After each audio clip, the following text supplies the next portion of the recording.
contractors focus on production. I catch the blind spots, basically. Yeah. I've seen hundreds of operations. I know what causes losses. I know what causes downtime. I know what causes premium increases and spikes. That third party's perspective breaks the whole, well, that's just how we do it thing.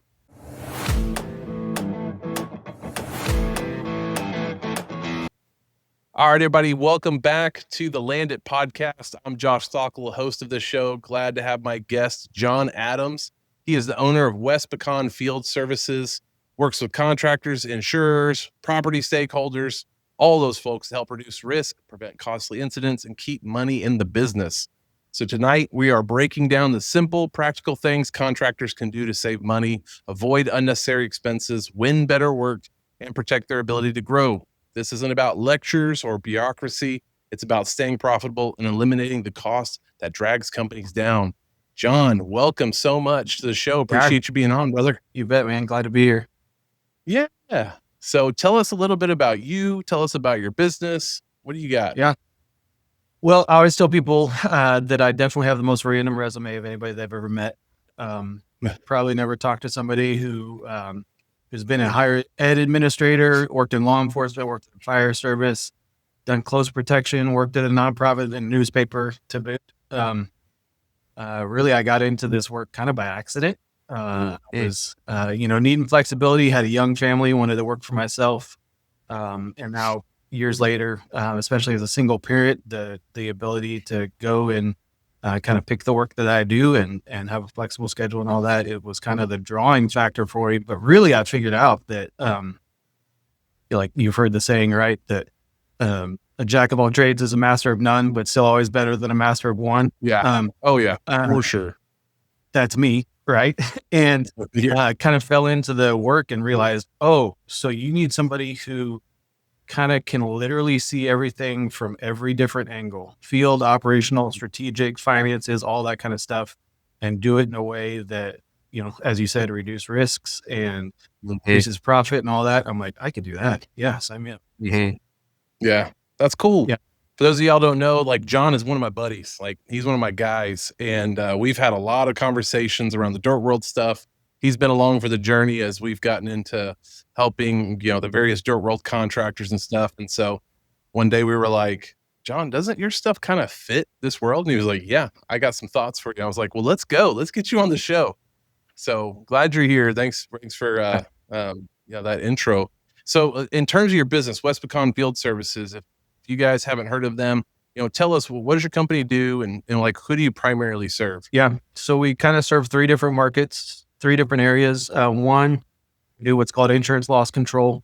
That's inspections and surveys that basically prevent claims before they happen. So in that case, we're working for an underwriter typically and going to a business, an operation, a property, whatever, and going, hey, what's here? What condition is it in? What can we do to prevent claims from happening and support that policyholder, that business, whatever. And then that's kind of maybe, I guess you could say, kind of your shorter snapshot type of relationship. And then you have risk management consulting, which is kind of that second area. And those are your more long-term relationships. We're doing safety and crisis planning, helping them with regulatory compliance, ongoing support, kind of as that always present subcontractor that's there helping with the operations. And then the third kind of area is just property oversight, property management type stuff. And I don't mean collecting rent and filling spaces and stuff like that. A residential and commercial, habitational safety, think like move in, move out inspections, vacancy checks, that kind of thing that maybe a small to moderate sized property management company, they don't have somebody that does that full time. Right. And so we come and fill those spaces for them there as well. Yeah, that's cool. So obviously, like, you're not coming from, the standpoint of running equipment, being an operator, right? You're coming at it from the angle of like, evaluation and prevention, reducing costs.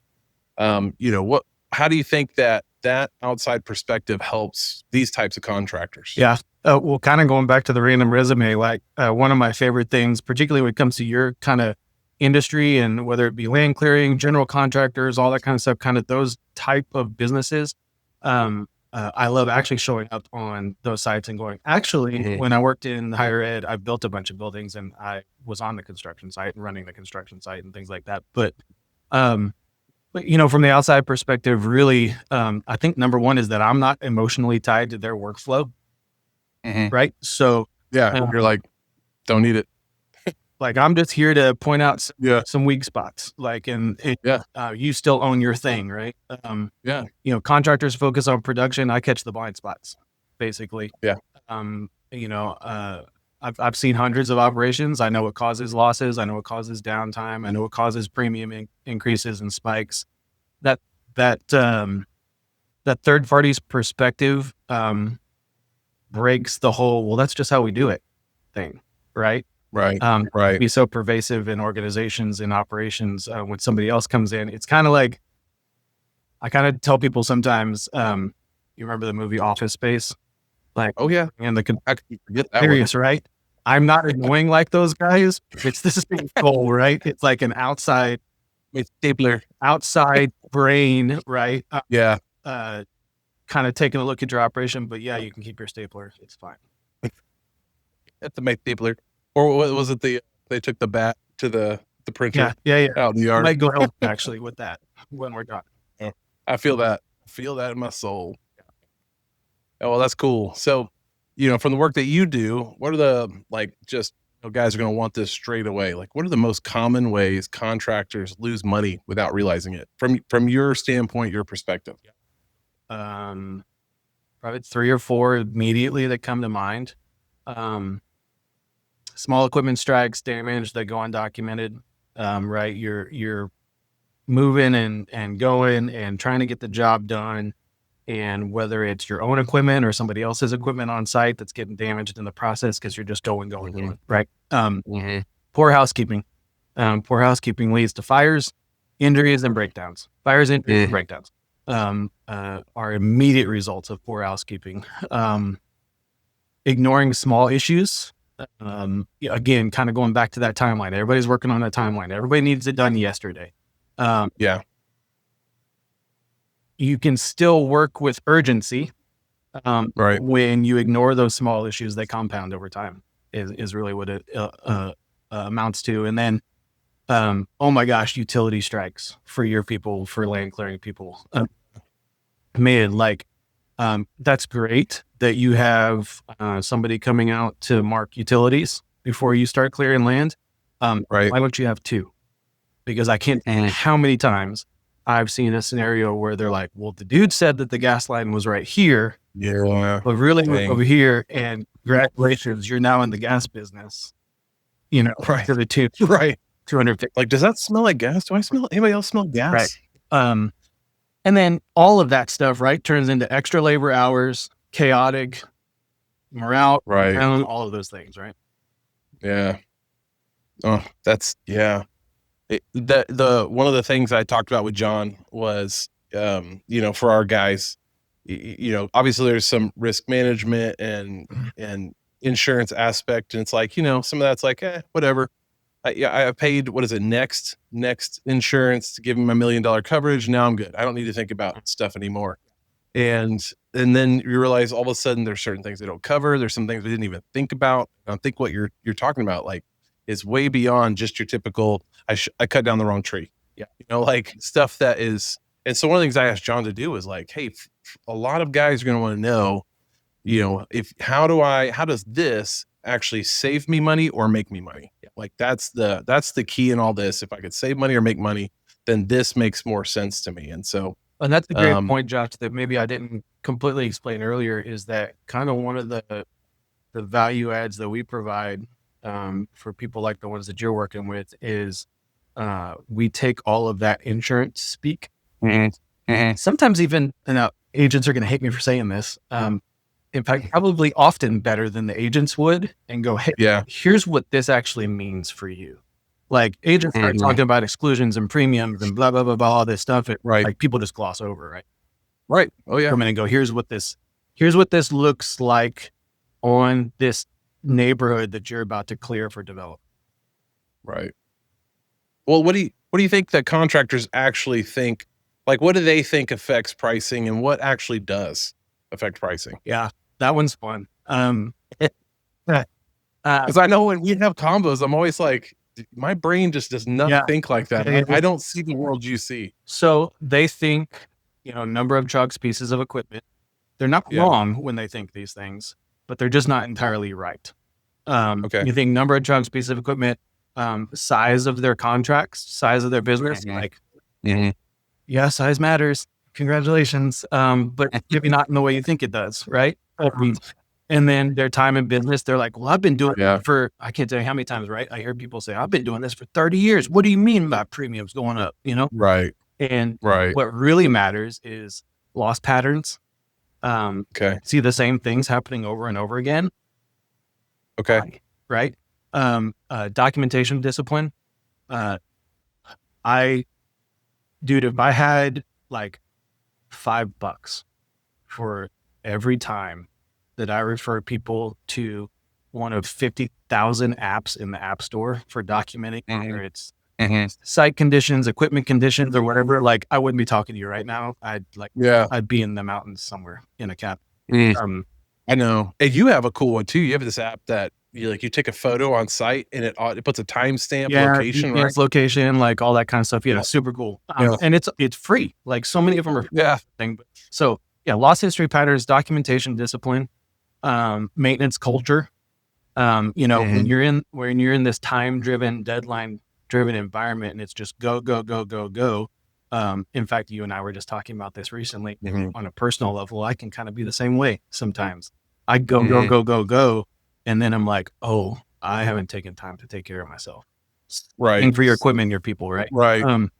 And then operator quality and safety consistency are really the thing that matters. So in other words, whether you're first going to get insurance, you're going to renewal, the insurance company has come to review your operations, whatever. When you can go like, here's a 1-pager of all the things that we do to make sure that crap doesn't happen.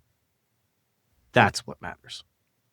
That's huge. I know I've never done that. I can't imagine most contractors out there really are paying attention to that kind of stuff. No. Like, how much do you think it would save? Like, are we talking like, $10, $20? Are we talking hundreds? Are we talking thousands? Like, what kind of? Let's say you're, I'll caveat this or preempt the statement or whatever you want to call it with, like, I'm making promises here, right? But let's say you're a mid to moderately sized lane clearing operation. You got, maybe you got a few, DOT contracts in there, some government work here and there, right? Well, you're paying $150,000, $200,000 a year in insurance premiums. Well, next time you're up for renewal and the insurance company is looking at the market going, we got to cover the bottom line somewhere. And we don't have a lot of information on these guys. They've been in business a long time, but we're not real sure how they do things. Let's go up 10 or 20%. Well, you do the math. We're 20% on $250,000. What could you do with that tomorrow? Yeah, seriously. That's big, right? Yeah, that's big. And literally, like the thing that blows people's minds is you call somebody like me, have me come out and review your operations, give you a few pointers of things to put in place, and then you hand a report to the insurance company when you go to renew, and they look at that and go, he took the time to get an outside party to look at things. He implemented a few easy things, just like documentation, right? And I did that, and maybe we won't go up 20% this year. What do you think we would save, like 5-10%? Like, because I know you're not on that end. You're not the actual insurance agency. What have you seen? Like, what are some? I will say I'm not on that end, but literally in my reports, there is a part where I give them my opinion of the risk. Average, below average, poor, whatever, above average. Yeah. And they look at that and go, well, John knows what he's talking about. Yeah. And okay, we were going to go up, but maybe we'll only go up 5%. Okay, great. Well, on a $250,000 premium, that you could hire somebody tomorrow. You can buy a piece of equipment tomorrow. Right. Save money. Yeah. Pay off some equipment too. There've been a lot of guys trying to figure out how to get the cost down on their machines ASAP. Yeah. So they're more profitable. Absolutely. And it is crazy. It's like, these are those like overhead costs that we don't talk about a lot. A lot of times contractors are thinking my machine payment, my labor, my fuel. Like those are the top three things. And, it's like, yeah, but even though you may not be in an office, maybe you're a smaller to mid-sized company that's like you're the owner operator. It's like things like this, your insurance really starts to take off and pick up. Well, yeah, on the lower end of that scale, maybe you're an owner operator, you're a one-man show. Okay, maybe you're only paying, I don't know, $20,000 a year in insurance premiums. Well, if you could save $5,000, right, you can send your kid to summer camp and pay for a car, For sure, yeah. That now covers any other expense like fuel and other things. Right. So what kinds of repeat claim patterns actually raise costs faster than anything else? Like, do you have an idea on that? Like what? I don't have an idea. What would be like a big one? I don't have an idea. I can tell you. Okay. Equipment damage, because you weren't maintaining your equipment and you weren't keeping track of your equipment. Backing incidents, backing up in a crap, right? Like we always joke, like it's the dude thing when you're driving your truck to back into a parking space. Well, you do that because it's easier to get out, right? Yeah. Same thing with heavy equipment. Backing incidents, backing into crap all the time. Particularly with land clearing operations in general, but then especially as it relates to like Central Texas fires, dry conditions, brush fire conditions. So they haven't cleared enough land around where they're working. They haven't cleared some defensible space. So now, and what I mean by defensible space, right, is just buffer between your work area and maybe the adjoining property or whatever. Well, if you haven't cleared enough of that and you start a fire, well, now the fire just transitioned on somebody else's property and you're paying for that too. Gosh, you're right. Yeah. Minor injuries. That's that safety culture thing, right? And I wish I could come up with a better term than safety culture, because as soon as I say safety culture, people think like corporate safety speak. And they're like, I'm out. Like their brain turns out off their little video, right? Right. And they're like, cheesy video. But really it's like, what are some practical ways we can just not be stupid? And, it goes a long way. I mentioned utility strikes, and then really anything repeatable, because again, going back to, what really matters when an underwriter is looking at your operation is patterns. Like we tell people all the time, risk is inevitable, loss is not. And and good one. So if it's like that old saying, right? Like fool me once, shame on you, fool me twice, shame on me. Why is it happening again and again and again? Why did you not put something in place the first time to keep it from happening again? Those are honestly the biggest, like those things, when those things start popping up, insurance underwriters are like, get your checkbook out. Right. Yeah. The down machines is like a huge part for all these guys, excavation guys, demolition. That goes to maintenance culture, right? That goes to like beginning of your day, doing a walk around of your equipment, taking some photos, checking the oil, checking the hydraulic pressure, documenting it, because sure, there may not be anything wrong with it today, but if you notice your hydraulic pressure is just a little bit off today, and then 3 days from now, a little bit further off, and a little bit further off, well, you have an hydraulic leak. So we're not fix it now. You just, establish a pattern that can help you catch something before you actually, that's one of my favorites. I'm actually thinking of a specific scenario.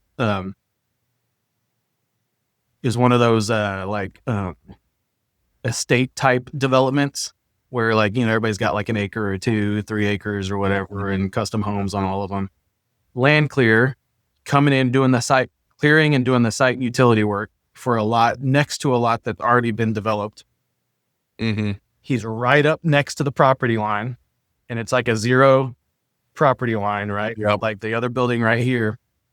Hydraulic line busts. The bucket on his backhoe hops into the building. Oh no. And now it's spraying hydraulic fluid everywhere. Well, guess what? Now you're not only in the land clearing and utility business, but you're in the home remodel business too. Because you weren't maintaining and you didn't catch it before that happened. Right.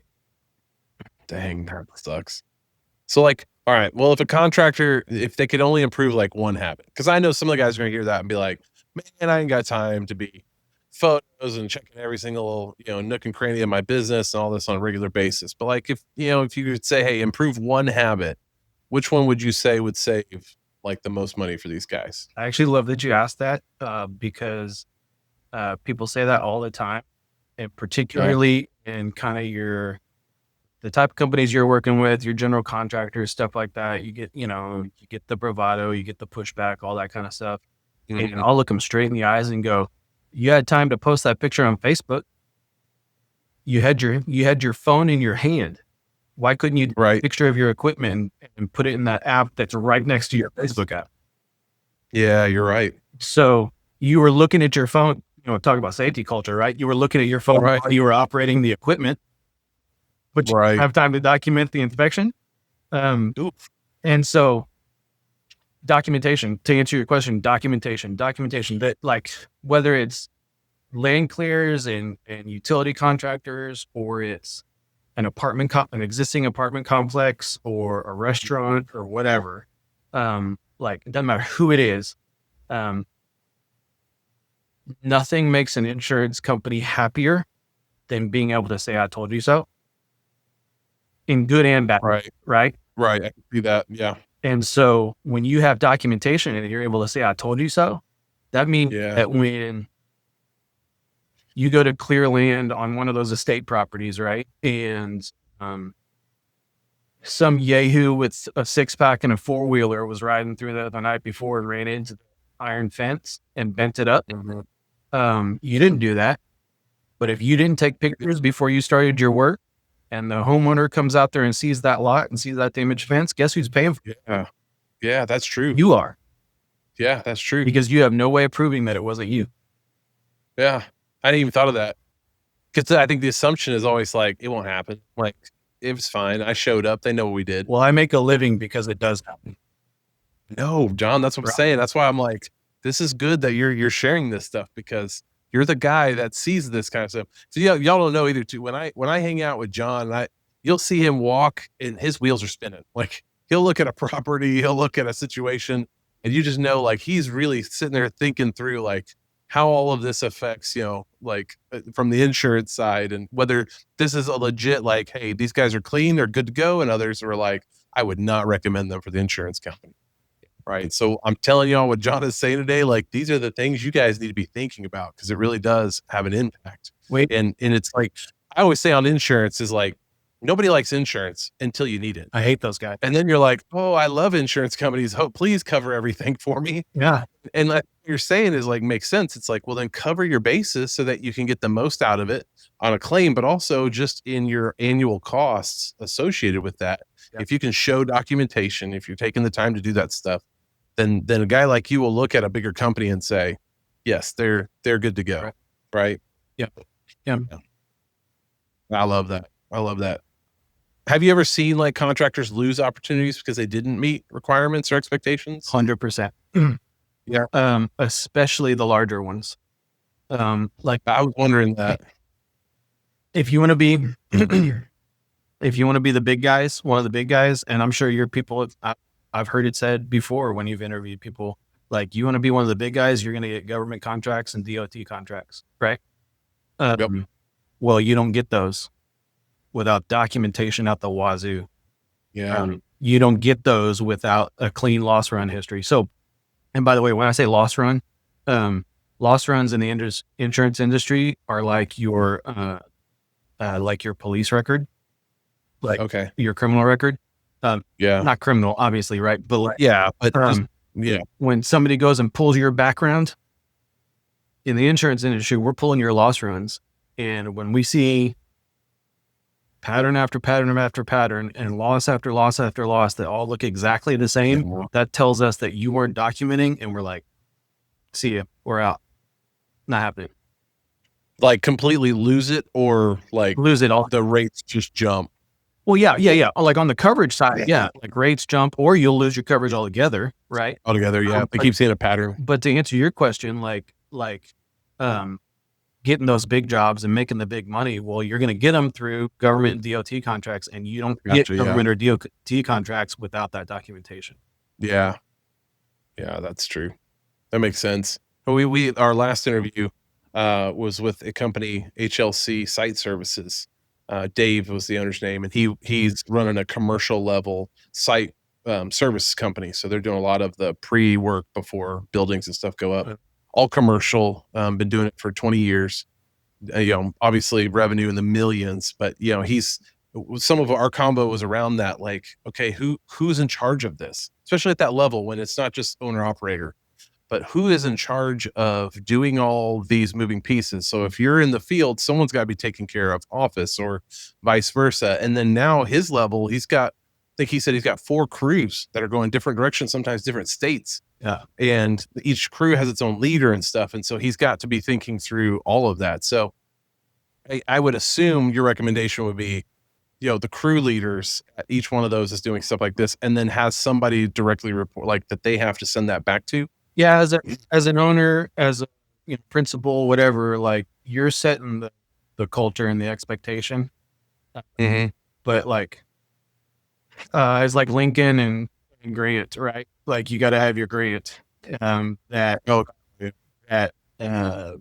is really your go-to guy. And that could be somebody different at every site, but yeah, somebody's got to, if it's everybody's responsibility, it's nobody's responsibility. Right. Yeah.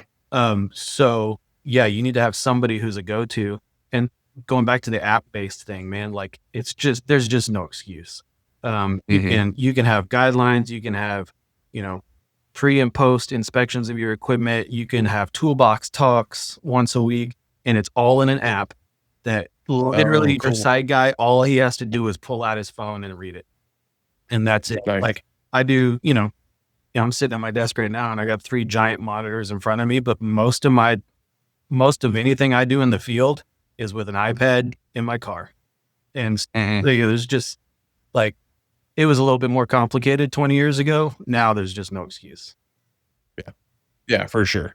You said earlier, think through the free apps and stuff. I was always impressed with that one you had. That's why I brought it up earlier. They're freaking free. Yeah. Longitude, latitude, geographic coordinates, plus timestamp, plus date stamp, plus the photo. Yep. And you didn't have to, like, record all that. It just took a photo and it just did all of that in it. Right. And it's like, oh, okay, that's not as complicated as you think. Like, that's actually pretty easy to do. Yeah. Things like that. And then just keep documenting it. That's cool. So if how can someone know if they're on track, like they're heading toward avoidable cost or exposure? How would someone know? Because sometimes I feel like it feels like, am I doing this right? Are we going in the right direction? Are we really going to, avoid some costs or exposure here? Yeah. That's a really easy answer. My answer to that question is always, if your insurance company called you tomorrow morning and said, hey, could you send over to me real quick your loss control plan?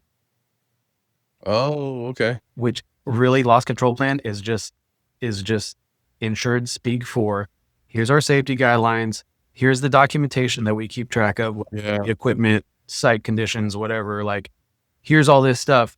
In other words, could I prove my controls? And the insurance company would call them controls. You have exposures, which are the things that could go wrong, right? Yeah. And controls, the things that you're doing to prevent these things from going wrong, right? So the answer to your question is, could I prove my controls tomorrow in writing? Okay. If I can't say yes to that question, I'm more exposed than I need to be, and it's going to cost me money. Well, is that something you need to update for every job, or can you just have a general, like, this is our annual plan for all projects? Like, what do you think on that? Both and. Okay. You can, generally speaking, have a framework, right? But then there's a couple different terms that are used in the construction industry for what that looks like. But basically, it's a site specific plan that just hones in a little bit, like, right? So like, if our I'll just use fire as an example, like in land clearing. If our standard practice is to keep, 10, 15 feet of clear brush space between our work site and surrounding exposure, surrounding buildings, surrounding properties, whatever, but it's August in Central Texas and the relative humidity is, 5% and it hadn't rained in 2 months. Yeah. Yeah, dry. Well, now we're making it 30 feet. And Okay. in addition to having a fire extinguisher on every piece of equipment, I spent, I don't know, let's call it $2,000, even if that much, honestly, and went down to Harbor Freight and bought a trailer kit for $500 and bought a water tank to put on top of it and bought a gas powered water pump to the strap next to it. And I got a hose attached to it that I keep out there full of water ready to go when my pieces of equipment sets a spark off in the grass and it catches on fire. So that's that more site specific, right? Whereas if you're, I don't know, up north somewhere, right? And everything's green and, it rained every other day or whatever, like, well, then you don't have to worry about that. Right. But so high level, we keep defensible space. We have fire extinguishers available, yada, yada, stuff like that. Site specific. I'm in rolling hills. It's dry. It hasn't rained. I'm going to increase my defensible space. I'm going to have this extra water source on site. For your really big developments, was that one kind of over near Samsung in Austin the other day. For your really big developments, have you had the fire department come out and do a wildfire study real quick before you get going? There's no cost to that. Like they would love to go and do that. Yeah, that's true. And give you some pointers on where you need to station that trailer with the water and what access routes you need to keep open in case they need to show up out there, all that kind of stuff. Right. Oh, that makes sense. That's good. Especially on those larger ones. Cause I know our listeners, we've got a mix. We got guys who are like, let's say in HLC site services, giant companies. And we've got a lot of owner operators from the middle. So I know every guy's going to have to sit here and figure out like, all right, how does that look like for us in our scenario, in our state and at our size? And who's got those pieces? So I guess then that would lead my next question is, when does it make sense to bring in someone like West Pecan Field Services, to bring in a John Adams? Before renewal, when it comes to insurance, before renewal, when you go to renewal and your agent goes to the underwriter and goes, hey, we want to write this policy again for another year. But hey, insurance company, guess what? In the last few months, our insured took it upon themselves to bring somebody in to study their operations, give us some pointers. Here's the things that we put in place as a result to make us a better risk. Like it was Christmas for that underwriter when they got that report. So before renewal, before bidding big contracts, maybe you're one of those smaller guys and you're like scaling up and you're going, hey, I'm going to go for one of these.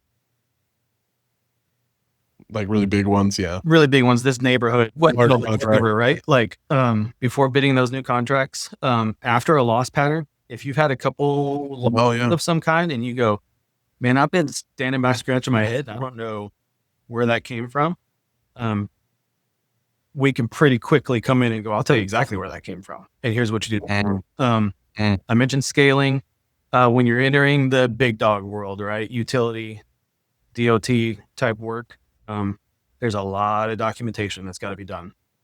And then just when your documentation's weak, like going back to that question, right? Like if the insurance company called tomorrow and said, hey, how are you controlling your exposures? You're like, I don't even know what controls or exposures mean. Well, then, right? You're like, I'm wearing pants. Yeah, I controlled my exposure. Does that count? Then that's the time to call us. And I will say though, particularly for your more like one-time type of settings or scenarios,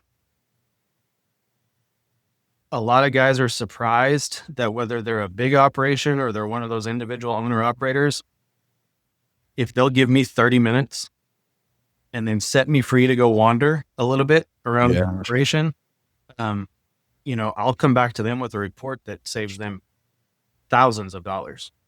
Yes. That's awesome. I mean, 30 minutes, instead of going to the taco stand during lunch break, right? Have some get the tacos for you and I'll talk to you while you eat. Yeah. And then I'll go do the thing and you haven't wasted any time, Oh, that's great. Now I know there's going to be guys who are going to be like, man, I've got all kinds of questions. I feel like this would have been one of those great live ones so that guys could ask. So I'm glad if they do have follow-up questions, like how do we get a hold of you? Tell us. Yeah. Get a hold of John. WP Field Services. It's shortened. So it's like WP Field SV wpsbcs.com. Okay. Also, at WPSBCS, Twitter, Instagram, Facebook, they're all there. Yeah. Search West Pecan Field Services.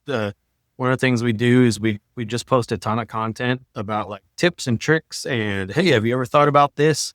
Hey, winter's coming. Are you doing this equipment with your building? Whatever. And any of those channels is fine. Yeah. Yeah. John's been really ramping up his social media lately. We're all real proud of him for finally getting on it.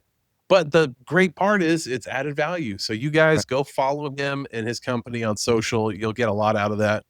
And we'll also be putting a link at the bottom of the show on YouTube and on the podcast channels to his website. So you guys feel free to reach out to him, send a text, send an email, get on social, send a DM. But one last question. You good? Yeah, hit me. All right. This is the one I always like to finish our shows asking our guests one wild question. So normally, since we're talking to dirt world guys, is what's the craziest thing you've seen in terms of a client or a project? And I would say probably similar for you. I know you've seen some wild things. So what is the wildest scenario you've seen at one of your clients' locations? Oh, do you mean like this week or ever? I know. Every once in a while, I know you come up with some pretty crazy ones. Every once in a while, like I'll get home and I'll go, I don't ever have to worry about not having a job. That is funny and sad. There's some crazy crap happening out there. Yeah, man, I don't know. I think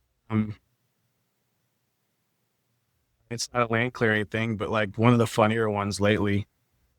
I was at a construction site. I won't name names or cities, but you know where I'm going. Sure. Sure. I walked into a construction site. It was a podium construction. So what that means in the construction world is the first floor is all concrete, and then everything of that is frame construction, right? Wood frame. And you see that a lot in like your mixed use type buildings, apartment buildings downtown, stuff like that. You got like first floor retail or parking garage, right? And then walked into one of those sites. I was there looking at their builder's risk coverage, and no offense to welders, but like, dude, welders and framers are the worst. But literally rounded the corner, and there's a welder standing on a pile of newly delivered lumber, smoking a cigarette with a gas can. I'm not even making this up, dude. With a gas can next to him, no face shield, no gloves, no way. It's no shields, nothing, right? Like tacking like a connection point on some framing. And no extinguisher nearby, nothing. And his freaking boss is standing there watching him smoking a cigarette. And like standing in this wood frame building that's being constructed, right? And it kind of goes back to what we talked about earlier about like just breaking that kind of curse of familiarity. Sure. When it's just what you do and you're not thinking about it, you're comfortable and you're doing your thing. Like sometimes you're like, I'm just doing this real quick. It's no big deal. And then you look down and you realize you're standing on a pile of lumber next to a gas can. And I know, right? So, but when you have a third party person come in that's seeing it from a different perspective, they go, oh, dude, have you thought about this, about this, about this? And then there's all the like, you got the hoarders and the like, I could tell a million stories. Oh, I know. Yeah, I'm sure. Yeah. But yeah, anytime someone mixes fire and a gas can at a job site, but I'm sure that's. Do you know that like, I don't see it once a day. I see it 3 or 4 times a day. All the time. Every day. Different, levels of variations of it, but sometimes less severe than that. But yeah, just like I always joke, like people are inherently stupid, right? And then when nobody's watching, they can get more stupid. Yeah, for sure. I know I've been that guy. So for being honest, I've been the guy. I've been there, done that. Whatever. I've been there, done that. Yeah. Well, John, thank you so much for being on tonight. I really appreciate it. And I think this is going to be really beneficial. And like I said earlier, anybody who's listening or watching, we'll have all of the social medias and website stuff so you guys can reach John. But I highly recommend that you do. Are you cool if people just come in and just ask a question? Like if they just reach out and say, hey, can I pick your brain real quick? Would you be all right with that? Absolutely. Yeah. Okay. Right. Yeah. So hit them up, you guys. Well, that's it for tonight. We'll be back on soon with another episode. Thanks again, John, so much. We really appreciate you. Yeah. All right, y'all. Good night.